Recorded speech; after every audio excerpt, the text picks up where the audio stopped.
की जो देश के पराक्रम से जुड़ी हुई है और ऐसी खबर है जो आपका सीना चौड़ा कर देगी।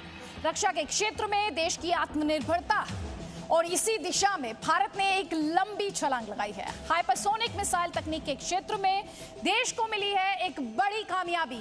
डीआरडीओ ने HSTDV यानी हाइपरसोनिक टेक्नोलॉजी डेमोन्स्ट्रेटर व्हीकल, जी हां, हाइपरसोनिक टेक्नोलॉजी डेमोन्स्ट्रेटर व्हीकल का सफल परीक्षण किया है।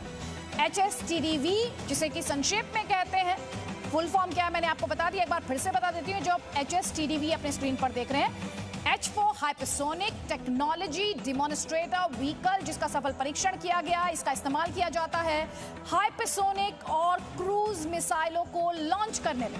ये आवाज से 6 गुना गति से वार करने में सक्षम है। इस तकनीक से भारतीय सेना को 2 किलोमीटर प्रति सेकंड की गति वाली मिसाइल मिल सकती है। और इस सफल परीक्षण के साथ भारत उन चुनिंदा देशों के क्लब में भी है जिनके पास ये तकनीक है। अमेरिका, रूस और चीन के बाद भारत, सोचिए जरा, चौथा ऐसा देश, किनके बाद? अमेरिका, रूस और चीन के बाद भारत चौथा ऐसा देश जिसने इस तकनीक को विकसित करने में कामयाबी दर्ज की। एक और बड़ी बात यह कि इस हाईटेक एयरक्राफ्ट को देश में ही विकसित किया गया है। HSTDV के सफल परीक्षण देश के आत्मनिर्भर पराक्रम का नया प्रमाण आप मान सकते हैं। रक्षा मंत्री राजनाथ सिंह ने डीआरडीओ को इस कामयाबी पर बधाई दी है। +1, +2 and counting up. Article taken off. The hypersonic test demonstration vehicle, which is successfully flight tested from interim test range, Arctic coast of Bay of Bengal from Orissa, is a major technological breakthrough of the country. The scramjet engine has been successfully flight tested at hypersonic speeds within the atmosphere. और चलिए जल्दी से अब आपको हम ये बता देते हैं कि जब हम आपसे इस रिकॉर्ड कामयाबी का, इस बड़े कीर्तिमान का जिक्र कर रहे हैं तो इसमें खास क्या है। हम आपको बार बार ये बता रहे हैं कि HSTDV लंबी दूरी की मिसाइल को ले जाने में सक्षम है। एक बात को समझिए, ये व्हीकल है, ये व्हीकल है, इसीलिए ले जाने में सक्षम है। हाइपरसोनिक मिसाइल ले जाने की एक क्षमता रखता है। हाइपरसोनिक मिसाइल तकनीक के क्षेत्र में देश को बड़ी कामयाबी है। जैसे कि मैंने आपको शुरुआत में ही बताया, आवाज से 6 गुना ज्यादा इसकी रफ्तार, 2 किलोमीटर प्रति सेकंड से ज्यादा की इसकी स्पीड और 60 मिनट में दुनिया के किसी भी कोने में पहुंच सकता है। ये वो तमाम बातें हैं जो इसे स्पेशल बनाती हैं, खास बनाती हैं। इसके अलावा ये किसी भी एयर डिफेंस सिस्टम को भेदने में सक्षम है। शत्रु को पता भी नहीं लगेगा और उसका काम तमाम हो जाएगा, उसका नुकसान हो जाएगा। दुश्मन को भनक नहीं लग सकती। इसका सीधा सा मतलब है कि दुश्मन इसे ट्रैक ही नहीं कर सकता है, और अगर इसे ट्रैक नहीं कर पाएगा तो शत्रु कभी इसके लिए तैयार नहीं होगा, और अगर तैयार नहीं होगा तो काउंटर अटैक नहीं कर पाएगा।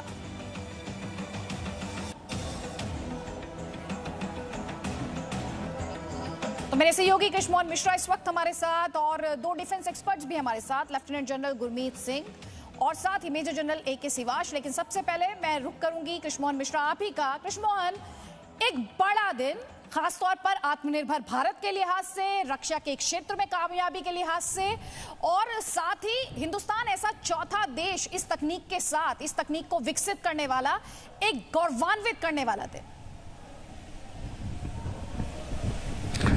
अदिति, वाकई बहुत गौरवान्वित करने वाला दिन है। भारत के लिए ये बहुत बड़ी सफलता है भारतीय वैज्ञानिकों ने हासिल की, क्योंकि ऐसी तकनीकें कोई भी देश दूसरे देश को देता नहीं है, ये खुद ही विकसित करनी पड़ती हैं। सुपरसोनिक यानी आवाज़ की रफ्तार से 1 गुना से ज़्यादा से लेकर 5 गुना तक।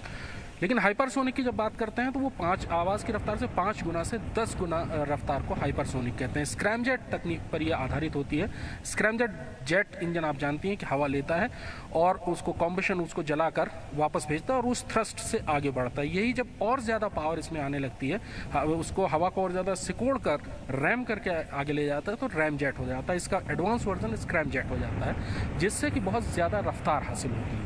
ये 21वीं शताब्दी की सबसे कामयाब हथियार बनाने की तकनीक है, क्योंकि इसमें जो रफ्तार मिलती है वो अद्भुत होती है। आवाज़ की रफ्तार से 5 गुना से 10 गुना यानी बहुत ज़्यादा रफ्तार होती है। भारत ब्रह्मोस जो क्रूज मिसाइल है उसके भी हाइपरसोनिक वर्जन के लिए कोशिश कर रहा है, लेकिन वो रूस के सहयोग से हो रहा है। ये भारतीय वैज्ञानिकों की कामयाबी है। और जैसा कि अभी DRDO की तरफ से बताया गया कि लगभग 20 सेकंड तक ये 6 मैक की रफ्तार से उड़ी। मुश्किल इसलिए होती है ये तकनीक क्योंकि इस रफ्तार पर इंजन को काम करना होता है और इससे जो पैदा हुई गर्मी है उसको बर्दाश्त करना होता है। तो मटेरियल भी ये खास किस्म का लगाया जाता है जो बेइंतहा गर्मी को बर्दाश्त कर सके, वो पिघले नहीं, बर्बाद नहीं हो। और उस दौरान जो उनकी सारी कार्यप्रणालियां हैं, बहुत ही जटिल ये एक तकनीक होती है। इसमें फ्यूल इंजेक्शन, ऑटो इग्निशन जैसी जो महत्वपूर्ण प्रक्रियाएं हैं वो आज पूरी हुई हैं। जो ये टेक्नोलॉजी डेमोन्स्ट्रेशन था, इसने वो सारी की सारी चीज़ें पूरी की। जो DRDO के सूत्र बता रहे हैं उसके हिसाब से बिल्कुल जिसको टेक्स्ट बुक कामयाबी कहते हैं वो है। और अब व्हीकल और मिसाइल में फर्क यह है कि व्हीकल में जब आप वारहेड लगा देते हैं तो वो मिसाइल बन जाता है। अगर व्हीकल का परीक्षण सफल हुआ है तो इसका मतलब कि मिसाइल अब आपसे ज्यादा दूर नहीं है। हाइपरसोनिक मिसाइल जैसा कि आप जानते हैं कि रूस के पास है, अमेरिका के पास है और चीन के पास DF सीरीज की जो एडवांस वर्जन है 41 वगैरह, वो मिसाइल है हाइपरसोनिक मिसाइल। रफ्तार बहुत तेज है, इसलिए उसको ट्रैक करना बहुत ज्यादा मुश्किल हो जाता है, उसको रोक पाना बहुत मुश्किल हो जाता है। यानी अगर एक बार फायर हो गया तो बहुत ही कम संभावना होती है कि उसको रोका जा सके, उससे बचा जा सके। अदिति। जनरल गुरमीत सिंह, आप इस कामयाबी को कैसे देखते हैं? मैं यहाँ पर चाहती हूँ, जैसे कि अभी कृष्ण मोहन ने फर्क समझाया सुपरसोनिक और हाइपरसोनिक का, आप डिफेंस एक्सपर्ट हैं, मैं आपसे कहूँ आप डिफेंस पर्सनल के तौर पर इस इंफॉर्मेशन को कैसे देखते हैं? अदिति जी, सबसे पहले तो बहुत गर्व और खुशी की बात है कि भारत ने जो आज किया है ये एक ब्रेक थ्रू है, एक माइलस्टोन है। देखिए, ये जो क्रिटिकल टेक्नोलॉजी का क्षेत्र है इसमें ऐसी अचीवमेंट करना एक बहुत बड़ी बात है। और पहले भी भारत स्पेस, मिसाइल और न्यूक्लियर टेक्नोलॉजी में बहुत आगे है, लेकिन ये जो आज की जो सफलता है ये ऐसी क्रिटिकल टेक्नोलॉजी में है जिसका ड्यूल यूज, यानी कि स्पेस के लिए भी और लॉन्ग टर्म मिसाइल्स के लिए भी बहुत ही एक बड़ा कदम है। मैं तो कहूंगा कि ये जो अचीवमेंट है ये स्क्रैमजेट प्रोपल्शन सिस्टम की है, लेकिन जो फायदा भारत को मिलेगा स्पेस में और हमारे लॉन्ग रेंज मिसाइल में वो बिल्कुल ही अलग होगा। और बड़ी बात ये है, देखिए ये जो डायरेक्शन, ये जो दिशा भारत ने आज दिखाई है, जो इंडिजीनियस और लोकल की और जिस प्रकार से सेल्फ रिलायंस का एक कदम है, उसमें बहुत बड़ा कदम है। मैं तो कहता हूं कि DRDO को इसके लिए बहुत बहुत शाबाशी है कि उन्होंने बहुत इंपॉर्टेंट पॉइंट, सेल्फ रिलायंस। जी हाँ, लगातार शुरुआत से ही जब से हमने अपने प्रोग्राम शुरू किया मैंने आपसे यही कहा कि ये आत्मनिर्भर भारत के लिहाज से एक बहुत बड़ा कदम है और प्रचंड पराक्रम की गगन गर्जना आप इसे कह सकते हैं। हमारे साथ जनरल सिवाज भी हैं। जनरल सिवाज, यहाँ पर इसकी टाइमिंग बहुत इंपॉर्टेंट है। LOC पर पाकिस्तान की तरफ से क्या किया जाता है, लगातार घुसपैठ की कोशिश, भारत के खिलाफ माहौल बनाने की कोशिश, आतंकियों को भेजने की कोशिश, LAC पर क्या हो रहा है, चीन और हिंदुस्तान के बीच लगातार तनाव, हालांकि हिंदुस्तान बहुत डोमिनेट करते हुए बहुत ही अच्छी पोजीशन में हिंदुस्तान, तो इसकी टाइमिंग इससे बेहतर नहीं हो सकती थी? बिल्कुल ठीक बोला आदित्य। पहले तो इसमें कोई शक नहीं कि आज भारत ने जो कार्रवाई DRDO ने किया है तो हम सब के सब एक प्रकार से गौरवान्वित महसूस कर रहे हैं, क्योंकि ये माइलस्टोन है, ये गेम चेंजर, ये फोर्स मल्टीप्लायर है। ये भारत ने खुद तकनीक बनाई है, इस तकनीक को कोई नहीं शेयर करता। हमने बहुत ट्राई किया ये तकनीक लेने की रशिया से, वो नहीं मिली, अमेरिका से नहीं मिली, मगर ये गौरव की बात है कि हमारे साइंटिस्टों ने खुद बनाया। ये जो मिसाइल वाली जो तकनीक है जिस प्रकार से भारत ने बनाई है, ये काबिल तारीफ है, चाहे वो पृथ्वी सीरीज है या वो अग्नि है जो सुपरसोनिक थी। ये जो हाइपरसोनिक वाला बनाया है ये तो एक प्रकार के इतना काबिल तारीफ है कि ये तो सोच नहीं सकते। चौथी कंट्री है जो भारत, अमेरिका, रूस और चीन के बाद। इससे क्या होगा कि भारत की क्षमता बहुत बढ़ेगी। और ये जैसे बिल्कुल ठीक बताया कि इसकी स्पीड इतनी है, स्पीड ही इसकी डिफेंस है। जब 2 किलोमीटर पर सेकंड से जाएगी 6 गुना आपके साउंड से, तो कोई रडार इसको डिटेक्ट नहीं कर सकता और इसका काउंटर मेजर लेना मुश्किल है। एंटी सैटेलाइट जो मेजर ली जाते हैं एनिमी कंट्री से, वो नहीं ले ले जा पाएंगे। तो ये एक बहुत बड़ी बिगनिंग है। इसके 2-4 फायदे हैं। एक तो हम अपनी क्षमता बढ़ाएंगे डिफेंस में, ऐसी मिसाइल करेंगे जिसकी रेंज भी ज्यादा होगी और जिसकी स्पीड भी होगी जो दुश्मन डिटेक्ट नहीं कर सकता।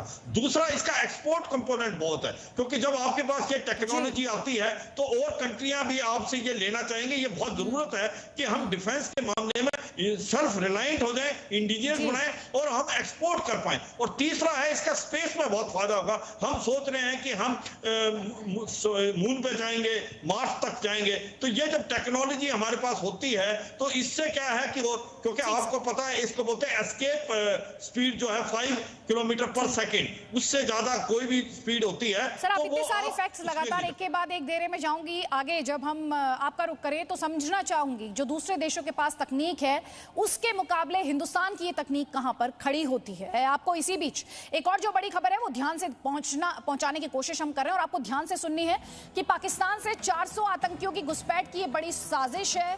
घुसपैठ की कोशिश कराई जा रही है।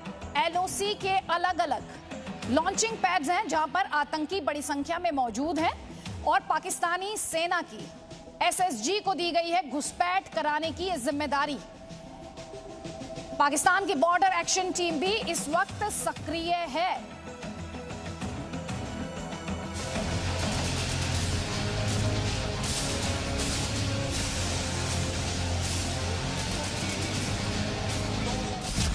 पाकिस्तान का 400 प्लान हिंदुस्तान करेगा नाकाम। भारत के साथ हर मोर्चे पर मात खाने वाला पाकिस्तान नई साजिश रच रहा है। हिंद की सेना के पराक्रम से घबराया पाकिस्तान आतंकवादियों के सहारे छद्म युद्ध लड़ रहा है। खुफिया एजेंसी की रिपोर्ट में पाकिस्तान के एक नए षड्यंत्र का खुलासा हुआ है। जी न्यूज को मिली एक्सक्लूसिव जानकारी के मुताबिक पाकिस्तान ने 400 आतंकियों की घुसपैठ की साजिश रची है। LOC के अलावा अलग अलग लॉन्च पैड पर 400 आतंकी जमा है। इन आतंकवादियों को हिंदुस्तान में घुसपैठ करवाने का जिम्मा पाकिस्तानी सेना की स्पेशल सर्विस ग्रुप SSG को दिया गया है। इस आतंकी साजिश के तहत LOC पर पाकिस्तान की बॉर्डर एक्शन टीम यानी बैट को भी सक्रिय किया गया है। कश्मीर में आतंकियों की घुसपैठ कराने के लिए पाकिस्तानी सेना लगातार सीज फायर का उल्लंघन कर रही है। LOC से सटे इलाकों में कई आतंकियों के ग्रुप पाकिस्तानी सेना के कैंपों में भी देखे गए।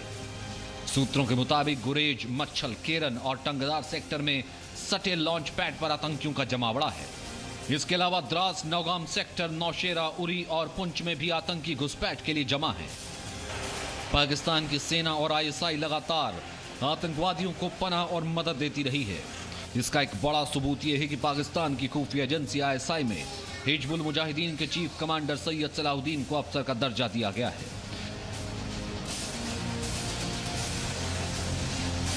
सैयद सलाहुद्दीन और हाफिज सईद जैसे आतंकी आका पाकिस्तान की शह पर भारत के खिलाफ साजिश रचते रहते हैं, लेकिन हिंद के शूरवीरों के पराक्रम के आगे दुश्मनों की कोई भी साजिश सफल नहीं हो सकती।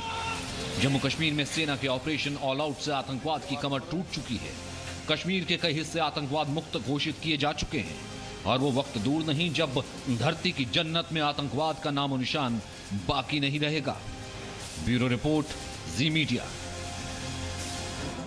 लेकिन पाकिस्तान है कि मानता ही नहीं। हम आपको ये बड़ी खबर दे रहे हैं कि कैसे पाकिस्तान 400 आतंकियों की घुसपैठ की ये बड़ी साजिश कर रहा है। मेरे सहयोगी मनीष का रुख करेंगे। मनीष, संक्षेप में, वक्त की कमी है लेकिन इस बड़ी खबर को लेकर आपके पास क्या डिटेल्स हैं? देखिए अदिति, पाकिस्तान जो हमारा चीन के साथ इस वक्त जो तनाव है LOC पर, उसका वो पूरा फ़ायदा उठाने की कोशिश कर रहे हैं और वो चाहते हैं कि बड़ी से ज़्यादा संख्या में आतंकियों को जम्मू कश्मीर में घुसपैठ कराया जाए, जिससे आतंकी हमले कराए जा सके और भारतीय सेना को 2 फ्रंट पे परेशान किया जा सके। तो ये इनपुट्स लगातार मिल रहे हैं उन लॉन्चिंग पैड्स पर। जो हमारी इंटेलिजेंस एजेंसीज ने रिपोर्ट दिया है कि कई ऐसे ग्रुप हैं जिसमें 25 से 30 आतंकियों के अलग अलग ग्रुप हैं जो यहाँ पर जमा है और लगातार कोशिश कर रहे हैं कश्मीर में घुसपैठ करने की। और बिल्कुल यहाँ पर अपने दर्शकों को ये भी बता दें, क्योंकि अब सर्दियां ज़्यादा दूर नहीं है, विंटर्स के दौरान हार्श विंटर्स होते हैं, घुसपैठ नहीं कराई जा सकती, तो इसीलिए पाकिस्तानी फौज अपनी तरफ से असंभव कोशिश कर रही है अपनी इस नापाक साजिश को अंजाम देने की। जनरल गुरमीत सिंह, जाते जाते संक्षेप में एक छोटा कॉमेंट आपका और जनरल सिवाच, उसके बाद मैं आपका रुख करूंगी। देखिए, पाकिस्तान बौखला गया है क्योंकि उसकी हर एक कोशिश फेल हुई है। इस वक्त के अंदर में भारत की जो इंटेलिजेंस है लॉन्च पैड्स की और उनकी इन्फिल्ट्रेशन की कोशिश, उसको पूरी तरह से डोमिनेट किया जा रहा है। जो उनका जहां सीजफायर वायलेशन हो रहे हैं और इन्फिल्ट्रेशन के अटेम्प्ट को हर हालत में और बाखूबी से उसको काउंटर किया जाएगा, इसमें कोई शक नहीं होना चाहिए। जनरल सिवा, 400 आतंकियों की हिंदुस्तान में घुसपैठ कराने की कोशिश, ये जानते हुए कि अब सर्दियां ज्यादा दूर नहीं है, आपका कमेंट सर? बिल्कुल, ये देखो, ये तो पाकिस्तान का एक प्रकार से एम है कि जितने ज्यादा से ज्यादा आतंकवादी इससे पहले पासिस बंद हो, काउंटर इन्फिल्ट्रेशन ग्रेड और स्ट्रॉन्ग हो, वो भेजने की कोशिश करेगा। मगर जिस प्रकार से हमारा काउंटर इन्फिल्ट्रेशन ग्रेड है लाइन ऑफ कंट्रोल में, वो एक बहुत ज्यादा रोबस्ट है और वो उसको कामयाब नहीं होने देगा। मगर पाकिस्तान एक बहुत बड़ी साजिश के साथ कर रहा है। उसको पता है आज के दिन आप चीन के साथ ईस्टर्न लद्दाख में लगे हो और टेररिज्म का खात्मा होता जा रहा है। इस विंडो का वो फायदा उठा के ज्यादा से ज्यादा आतंकवादी भेजने की कोशिश कर रहा है, जिसके अंदर लश्कर तौबा, जैसे मोहम्मद और कहीं ना कहीं खबर मिली है कुछ तालिबान के भी ये आतंकवादी हो सकते हैं, क्योंकि कहीं के कहीं पाकिस्तान बुखला गया है। क्योंकि जो आतंकवाद की बात लेके चला था कश्मीर में, वो ऑलमोस्ट शांत हो गया। 100 और 150 के करीब आतंकवादी रह गए हैं और जो ये है आने वाले टाइम में उनका भी खात्मा हो जाएगा। तो इसके कारण पाकिस्तान पूरी कोशिश कर रहा है नए कैडर भेजा जाए, नए टेररिस्ट भेजे। जनरल सिवाज और जनरल गुरमीत सिंह, आपका बहुत बहुत शुक्रिया। कुल मिलाकर आपको एक बात समझनी है, पाकिस्तान चीन कितनी भी कोशिशें कर लें, साजिशें कर लें, लेकिन हिंदुस्तान 2.5 मोर्चे पर, जी हाँ, चीन, पाकिस्तान और जो बचा हुआ आधा यानी आतंकी, सबसे निपटने में सक्षम है। हमारे फोर्सेस में ये एबिलिटी है, उनकी तैयारी है कि वो किसी भी चुनौती को tackle. Presenting V News app available on Google Play and App Store. Download it now.